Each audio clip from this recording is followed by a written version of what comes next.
Jangan sembarangan, kira-kira gitu. Ya. Pak Iman, izin. Pak Iman, ini tuh gugatannya atas keinginan Bapak sendiri atau ada permintaan dari Pak Jokowi, Pak? Keinginan sendiri. Kami kan berkawan Pak Jokowi ini cukup lama ya. Kami prihatin ya, Pak Jokowi Presiden Indonesia 10 tahun yang sudah mengabdi dan memajukan bangsa sehingga negara-negara dunia itu menilai Indonesia ini negara yang bermartabat. Nah, saya prihatin saja. Saya memang menggugat ini keinginan saya sendiri dalam rangka untuk memulihkan nama baik beliau dan juga nama baik saya. Itu aja. Gak ada yang bujuk-bujuki, nggak ada. Ketika bertemu Pak Jokowi secara langsung tanggal 19 itu ya, respon beliau gimana? Yaudah Pak Iman maju aja atau bagaimana? Ya, beliau pertama mengatakan bahwa beliau melihat Pak Farhad Abbas saat di iNews TV itu beliau wah tepat sasaran, bagus. Kemudian saya menyampaikan bahwa kami menggugat dua gugatan Pak. Yang pertama adalah di Polda, itu gugatan pidana, penyamaran nama baik, kemudian penyebaran berita bohong dan pemerasan. Kemudian yang kedua gugatan perdata di Pengadilan Negeri Jakarta Pusat di mana Bapak termasuk tergugat.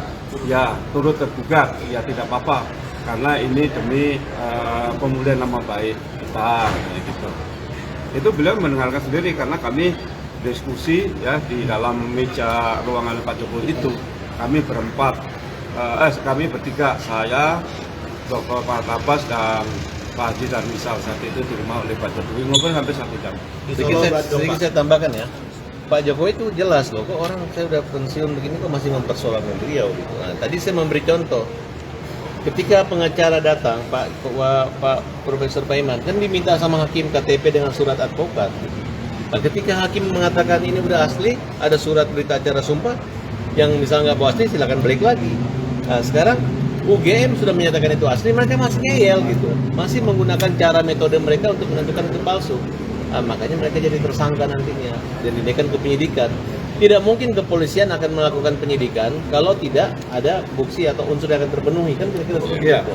Nah, makanya Pak Presiden mengatakan tegas keras saja. Gitu. Nah, ini tidak ada kaitannya karena Pak Profesor ini dihina bukan menyangkut ijazah namanya Pak Jokowi, tapi beliau dibilang profesor palsu, profesor gadungan. Nah, itu kalau yang dengan Pak Jokowi adalah profesor dikatakan sebagai pengetik dan pembuat di pramuka.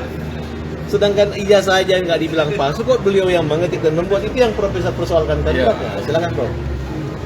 Ya, saya kira saat Pak Jokowi ketemu kami, ya beliau memberikan support kepada kami bahwa memang ini harus dituruskan. Oleh karena itu, kami sebagai wakil negara yang baik, kami lebih baik mengambil jalur hukum.